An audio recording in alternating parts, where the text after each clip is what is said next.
Vamos a empezar este estudio bíblico este domingo en la noche, tratando de aprender qué es lo que Dios quiere que aprendamos y sepamos para conocerlo a Él, qué es lo que quiere de nosotros. Sabiduría, una de las cosas que tenemos que aprender y está en su palabra. Vamos a empezar en el libro de Samuel. Voy a leer en el primer capítulo. Vamos a empezar en el primer capítulo. Capítulo 1, versículo 7.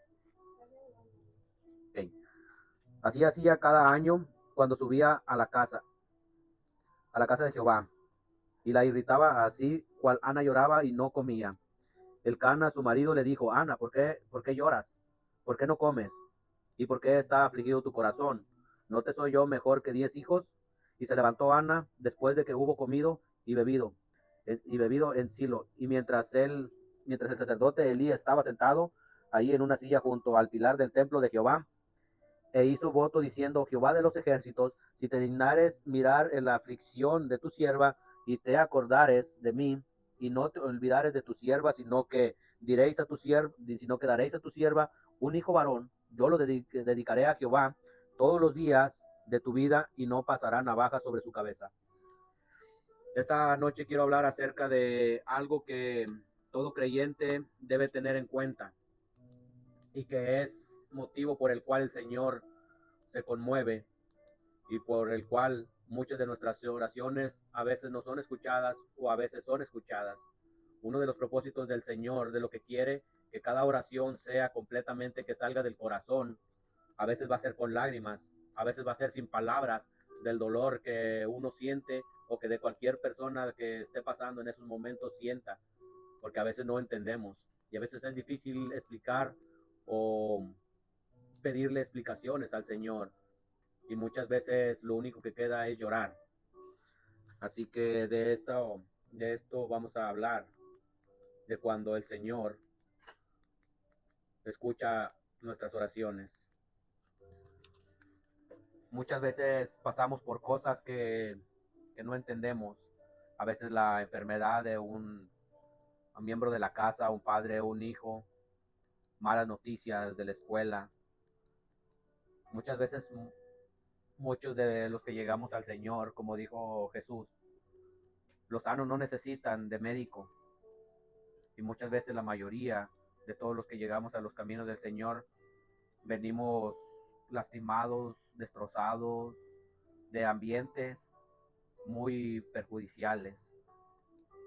En el mundo la persona, muchos buscan psicólogos, terapias para tratar de mitigar todos esos problemas, pero no hay mayor remedio que el Señor, porque no hay cosa que el Señor no comprenda, no hay cosa que el Señor no entienda.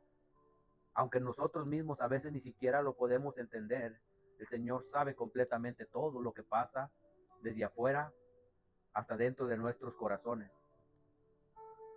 ¿Qué se le puede decir o con qué palabras le podemos hablar, por ejemplo, a una madre que ha perdido una hija o a un hijo? ¿Puede entenderlo la madre o un padre o la persona que le dan una mala noticia, alguna mala enfermedad, un cáncer o algún diagnóstico muy fuerte? ¿Qué carga? Porque muchas veces el dolor físico es más fácil de llevar, pero el dolor emocional, el dolor psicológico es muchísimo más difícil de sobrellevar en situaciones. Hay mucha gente que está pasando por situaciones donde a veces no es una enfermedad, sino que muchas veces es una situación donde buenos padres les llegan malas noticias que les van a quitar a sus hijos por algún problema que hayan tenido, ya sea en la escuela o cualquier motivo.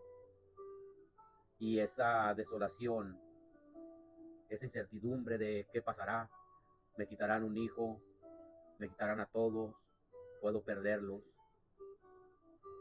Una persona que está en la cárcel.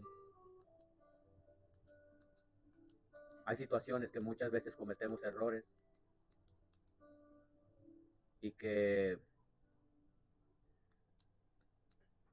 es difícil pero no hay nada que el Señor no pueda solucionar. Alguien que haya manejado sin licencia, tomado, y tiene que enfrentar alguna consecuencia de su mala acción. Pero no hay cosa que el Señor no escuche cuando nos arrepentimos, cuando clamamos al Señor. Por ejemplo, en Jueces, en la historia de Gedeón, cuántas veces Israel no caía en idolatría y en malas prácticas. Y cada vez que el pueblo se arrepentía, lloraba y clamaba al Señor, el Señor siempre se conmovía, porque hay un punto en el que a veces uno camina en el mundo y el diablo es astuto, hace parecer cosas malas, pecados, malas influencias y malas actitudes, todo lo que se trata de todo eso. A veces en apariencia, al principio todo resulta bueno, risas, diversión y cosas así, pero solamente es dañino, es una trampa. Por eso también en su palabra el Señor dice que Satanás es muy astuto y es como un león rugiente buscando a quien devorar. Y en esos momentos uno se siente fuerte, uno se siente que todo lo puede, pero hay un momento donde todas esas malas acciones llevan a consecuencias. Por ejemplo, una persona que toma muy seguido, se la pasa en diversión, cree que nunca le va a pasar nada, pero el tiempo y la consecuencia pasan facturas. Tarde o temprano puede llegar un diagnóstico, un choque en el cual iba manejando ebrio, un diagnóstico en el cual el doctor le dice que sus riñones están dañados, consecuencia de la mala vida que han llevado y que Satanás ha disfrazado como diversión. Pero al igual que el pueblo de Israel clamaba y el Señor escuchaba, porque como dicen Salmos, el Señor no desprecia un corazón contrito y humillado. Y hoy quiero decirles a cualquier persona que esté pasando una mala situación, ya sea por alguna consecuencia de un mal acto o alguna enfermedad que muchas veces no podemos evitar en este mundo porque el dolor es inevitable. Las enfermedades son inevitables porque vinieron por causa del pecado. Y ya sea cualquier situación que estés pasando, quiero decirte que para todo hay solución. Y para el Señor, incluso hasta la misma muerte tiene solución. Porque de la tumba el Señor levantó a Lázaro y también resucitó a la hija de Jairo, al hijo de la viuda. Para todo hay solución en el Señor. Pero también para eso tiene uno que arrepentirse completamente de corazón y buscar al Señor, como dice en su palabra, con todas sus fuerzas, con toda su alma, con todo el espíritu, como dijo el Señor Jesús. Adoraréis al Señor en espíritu y en verdad. Eso no significa que uno no tenga problemas, eso no significa que no tenga uno caídas, pero entre más se levante uno más pronto, mucho mejor será para uno. Porque como dijo el Señor a través de Saulo, estamos en este mundo, pero no somos de este mundo. El Señor también dijo en sus palabras cuando oró, Señor, no te pido que los saques de este mundo, sino que los guardes de este mundo. También dijo el Señor, yo estaré con ustedes todos los días hasta el fin del mundo. Eso significa que Él estará con nosotros en las buenas y en las malas. Eso no quiere decir que uno tenga libertad para pecar, como dijo Pablo. Eso no significa que uno esté libre y que la libertad nos dé el permiso para pecar, sino que somos libres siendo esclavos. ¿Qué significa somos libres siendo esclavos? Somos libres porque tenemos libre albedrío, pero somos esclavos para trabajar en el Señor. Y no hay mayor recompensa que ser esclavos del Señor, porque el Señor nos dirá cómo dirigirnos en la vida, el Señor nos hablará cómo dirigirnos en el mundo para tener los problemas menos posibles. Y no solamente para eso, sino también para ayudar a aquel que lo necesita, a aquel que está caído, a aquel que necesita alguna palabra de aliento. Muchos de nuestros hermanos están padeciendo, por ejemplo, persecuciones muy fuertes en otros países y vivimos en un país donde hace semejanza a una de las iglesias que el Señor habla en Apocalipsis. Estamos como aquella iglesia que todo lo tiene, que nada sufre y que eso hace que nos confiemos y porque tenemos vestido, porque no nos falta comida en la mesa, porque alguna enfermedad rápido corremos al doctor, porque para movernos tenemos carro, no sufrimos, no batallamos. Y eso muchas veces es bueno y es malo. Por eso muchas veces no alcanzamos las bendiciones que el Señor nos quiere dar, porque muchas veces también las bendiciones nos pueden echar a perder. En alguna ocasión dijo el Señor que mucha letra también puede matar. Eso significa igual que lo que le pasó al rey Salomón, sabiduría. El rey Salomón pidió sabiduría para poder dirigir al pueblo, pero también la sabiduría no significa que uno sea tan sabio como para no caer en malas prácticas como las que cayó Salomón. Muchas veces me pongo a pensar, ¿por qué Salomón con tanta sabiduría, por qué Salomón con tantas bendiciones falló en muchas prácticas que el Señor puso incluso en su palabra?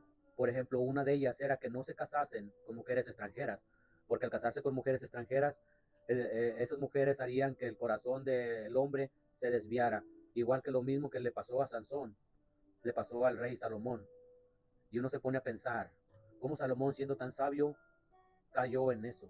Es que la sabiduría no lo es todo. El corazón es el que lo es todo. Por eso la Biblia también dice acerca de David, que David tenía un corazón conforme al corazón de Jehová.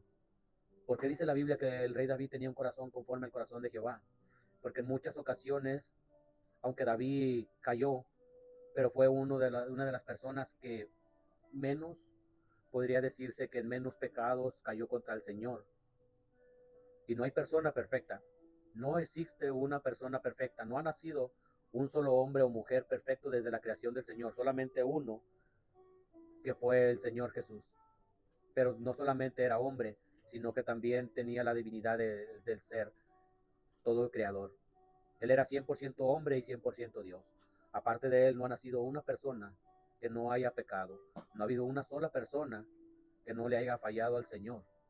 Y es por eso que lo necesitamos todo el tiempo, a diario, porque muchas veces no pecamos con nuestras manos o incluso tal vez en palabra, pero el Señor ve todo, incluso el corazón y la mente. Muchas veces pecamos con la mente o pecamos con el corazón. A veces uno piensa que no son cosas tan fuertes, pero el Señor, Él es el que mide qué tan graves son nuestros pecados. Porque, por ejemplo, el Señor, cuando le hablaba acerca de los pensamientos, el Señor dijo que cualquiera que mirare a una mujer de una manera que no debe de ser, está pecando en su corazón. El Señor también le dijo a Pedro que si él aborrecía a su hermano, cometía también pecado en su corazón. Caminar caminar en los caminos del Señor no es fácil y a la misma vez sí lo es. Es fácil cuando ponemos nuestra fe en Él. Es fácil cuando estamos todo el tiempo caminando con Él y entendiendo que Él está a un lado de nosotros, porque muchas veces se nos hace fácil sentir que Él está lejos y es donde caemos en la desgracia de pecar, o es donde caemos en la desgracia de no entender que el Señor está y vive dentro de nosotros. Una de las cosas que recomendaría es todo el tiempo tomar en cuenta que el Señor está a un lado de nosotros, y no solamente que está en un lado de nosotros, sino que, como dijo Pablo, el cuerpo es morada y templo del Espíritu Santo, y Él es el que mora dentro de nosotros. Y entender eso hará que nuestra convicción sea más fuerte, porque muchas veces tal vez tratamos de pensar que no solamente que el Señor no nos ve, porque todos sabemos que el Señor nos ve, sino que el entender que Él está dentro y a un lado de nosotros hará más fuerte nuestra convicción. Y no solamente para no fallar, sino también para entender que en las malas situaciones Él está con nosotros. Porque muchas veces, a veces en malas situaciones, a veces uno siente que no lo escucha, o a veces uno siente que nuestras palabras se las lleva el viento. Muchas veces lloramos y pensamos que nuestras lágrimas caen al suelo y se evaporan y se secan. Pero en realidad no es así. Cada lágrima que ha sido derramada nunca se ha esfumado. El Señor recuerda cada lágrima, el Señor recuerda cada palabra, cada sentimiento que salió del corazón de cada una de las personas. No hay una sola cosa que el Señor no entienda. No hay una sola cosa que el Señor no lo tome en cuenta. Por ejemplo, una persona que esté padeciendo tal vez, por ejemplo, un cáncer en el cual sufre de mucho dolor, tiene que tomar pastillas fuertes para mitigar ese dolor. Y tal vez siente que el Señor no lo entiende por el dolor que él está pasando. Pero déjame recordarte que el cuerpo de nuestro Señor fue destrozado, que Él sufrió demasiado dolor al punto de que cuando lo llevaban al Gólgota, tuvo 3 caídas por la debilidad y la fuerza que ella no tenía en ese momento. Porque recordemos que no solamente era Dios, sino que también era humano. Y en su humanidad sufrió todo ese dolor. Recuerda que el Señor padeció tu mismo dolor y que te entiende perfectamente. También para aquellas personas que piensan que están solas y que ya todo el mundo los ha abandonado, familia, amigos, y que tal vez pienses que el Señor igual de la misma manera no entiende. Recuerda también que el Señor, cuando fue crucificado, se quedó solo. Miles y miles de personas caminaban buscando algún milagro, tratando de llenar su vientre, como dijo el Señor, buscando algún beneficio de Él. Y cuando Él fue crucificado, se quedó solo. No había nadie ahí. Aquella persona que está pasando por esa soledad y que piensa que el Señor no lo entiende, recuerda que Él también se quedó solo. Incluso se quedó solo también por su Padre. La peor soledad. Por eso clamó: Padre, ¿por qué me has abandonado? No había uno solo. Todos estaban abajo. Y no solamente no había nadie ahí físicamente, sino que emocionalmente también igual. Cada quien estaba en su lado. Tal vez mientras el Señor estaba siendo crucificado, aquellos por los cuales el Señor ayudó, tal vez estaban en el mercado, unos vendiendo, otros en su casa comiendo, otros en la calle jugando. Aquellas personas por las cuales el Señor amó tanto. Porque por alguna razón el Señor murió. Y como dice en Juan 3:16, de tal manera amó Dios al mundo que envió a su Hijo unigénito para que el mundo no se perdiera, más que por él fuere salvo. Y aquellas personas a las cuales él amó, los ciegos, paralíticos, leprosos, aún así, aunque él se quedó solo, jamás los dejó de amar.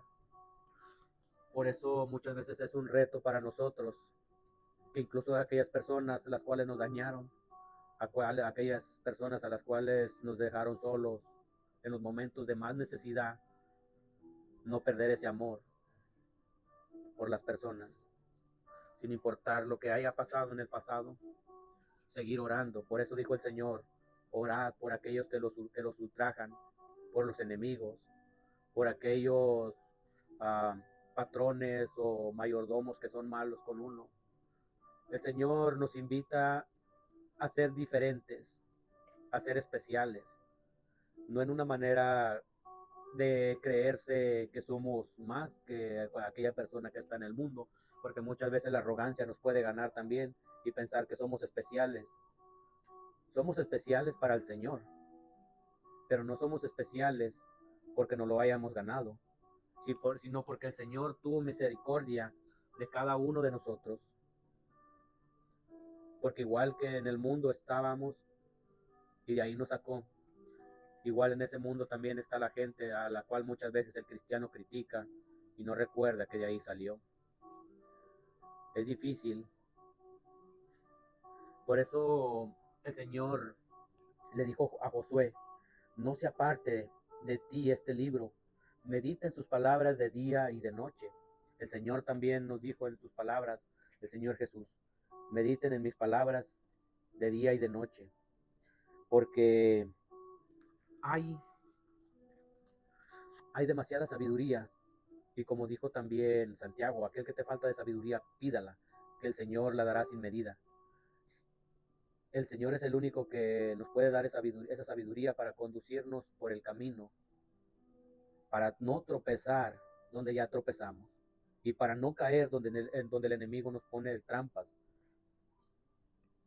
El Señor dijo una referencia dijo que debemos ser básicamente como la ave, que le ponen trampa, pero si uno la mira desde antes, no cae. Yo los invito a reflexionar más en su palabra, a leer más su palabra, porque como dijo el Señor, aquel que come mi carne y bebe mi sangre, tiene parte en mí y yo en él. Y seremos uno así como yo con mi Padre. El Señor dijo en su palabra, en el principio era el verbo, y el verbo era con Dios, y el verbo era Dios. El verbo es la palabra y el verbo es Dios. Y la palabra del Señor es Jesús. Él es el verbo hecho carne. Y cuando dice, aquel que toma mi sangre y aquel que bebe mi sangre y come mi carne, significa que nos alimentemos de su palabra, que Él es el verbo, la palabra, y entendamos que al igual que nuestros cuerpos necesitan comer para tomar fuerza, de igualmente también el espíritu necesita alimentarse de la palabra del Señor para tomar fuerza, para pelear contra el enemigo, para tener esa fe, para tener esa convicción de que no estamos solos y de que el Señor todo el tiempo estará con nosotros. Esto va a ser todo por esta noche. Los invito a meditar más en su palabra y a leer más en cada una de los versículos que el Señor nos invita. En el nombre de Jesús, los dejo esta noche y que sea su voluntad. En el nombre de Jesús.